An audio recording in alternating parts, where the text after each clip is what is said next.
Images we will never forget. Devastation we will always remember. The floods of 1993 shaped our lives and changed our lifestyles. For weeks, we watched on television the flooding along the upper Mississippi. Then in July, the floods of 1993 came lapping at our front door. The biggest disaster in Iowa history brought out some of the worst from Mother Nature and some of the best in human nature. And over the next 60 minutes or so, we'll bring you both. Among the first areas nailed by the floodwaters, Ames. The Skunk River and Squaw Creek let loose, dumping up to 9 feet of water over the city. Only from the air could the total devastation be realized.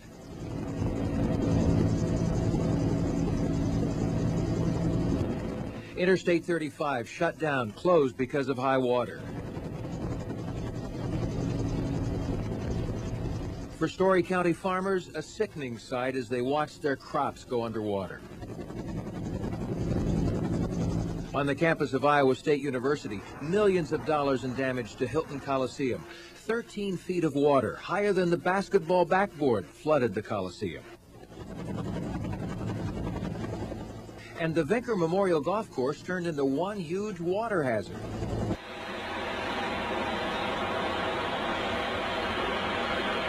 It was about the same time that everything busted loose in West Des Moines. Despite extraordinary efforts from volunteers and National Guard troops, a levee along Railroad Avenue can no longer hold back the Raccoon, a river out of control, and bringing record flood levels to Valley Junction and Des Moines. Volunteers who spent all day filling sandbags and building the levee were now rushing to safety. It was a race against time for some store owners along 5th Street as they worked hard to protect their businesses. But National Guardsmen were in a hurry to get the people out. It's less than a half a block away on this side, and it's about 2.5 blocks that way, so it's getting here fast. It broke at both ends, and it's coming to sandwiches, so. It's here. Out. Leave them here. Forget it. That evening, Valley Junction and parts of West Des Moines evacuate, while downtown Des Moines prepares for the worst from the rising Des Moines River. The flood forces officials to cancel Sunday's downtown Grand Prix. But by early Sunday morning, racing is the last thing on anyone's mind.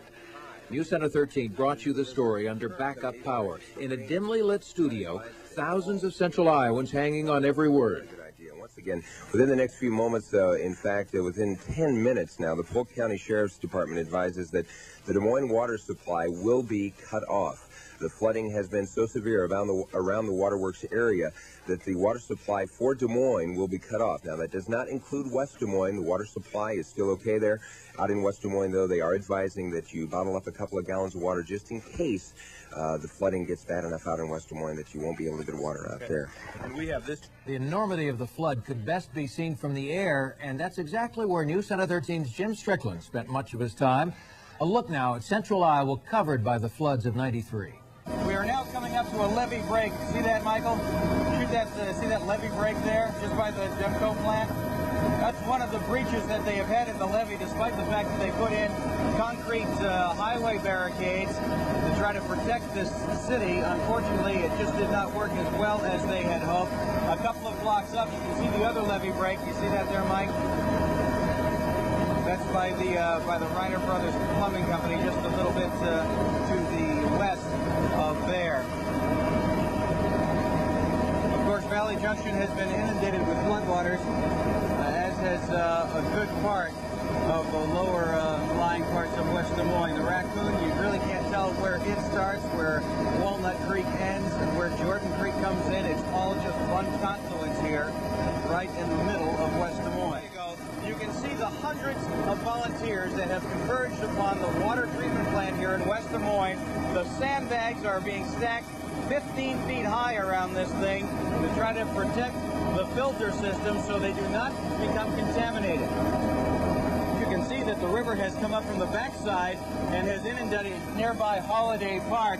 You can see the baseball diamonds down here just adjacent to the water treatment plant are under several feet of water, but again, the water plant itself is high and dry. One of the few good pieces of news that I can report to you. You see that the entire waterworks facility has been inundated with water. Contaminants from the Raccoon River have destroyed the sanitizing capability of the waterworks plant. It is for this reason that you are looking at right now, live here from probably maybe 750 feet above the waterworks plant, that 250,000 people, maybe 300,000 people, will be without water for at least a week. This is 2nd Avenue. You can see how the water is cascading. Is that someone with a surfboard or a belly board there in the water, Mike? Trying to walk across. There's someone down here. Look at this. There's someone body surfing on 2nd Avenue by the Faust auto body shop. Don't do this, people. Come on. That water is gross. Up the Des Moines River now to the confluence with the Raccoon. And you're about to see, I think you can see it now, Sec Taylor Stadium. You can see that the water has now compromised the outfield wall of the stadium. As we all know, they poured $9 million into this place to make it the show place for the icons of Des Moines. The outfield, a good portion of it has been destroyed.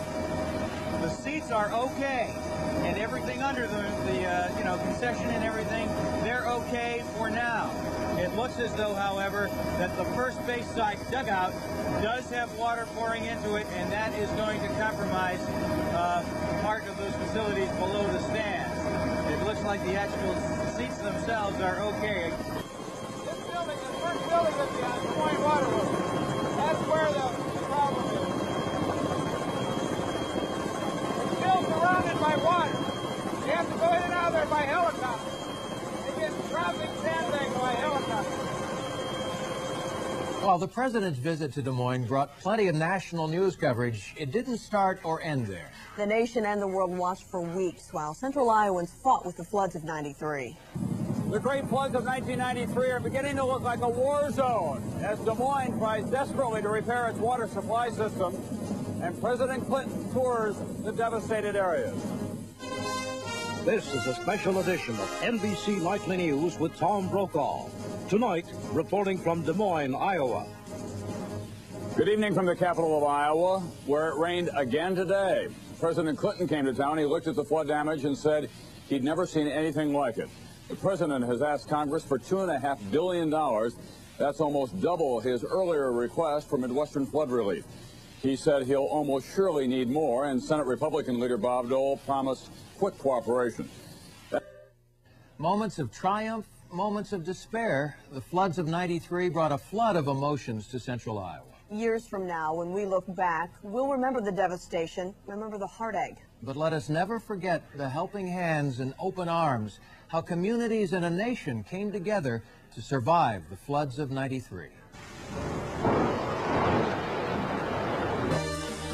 The reason we're broadcasting on this situation is that we are out of power in downtown Des Moines. This just coming in just moments ago. The waterworks levee did give way. At this point, folks should be bottling their waters. We had all 13 registers going, and they were customers at least 6-7 deep waiting to get checked out.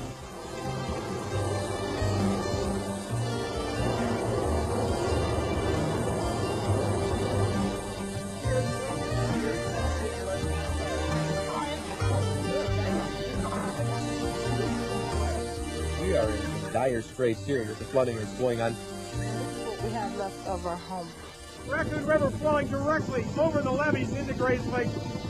This place is going to be a mess for a long, long time.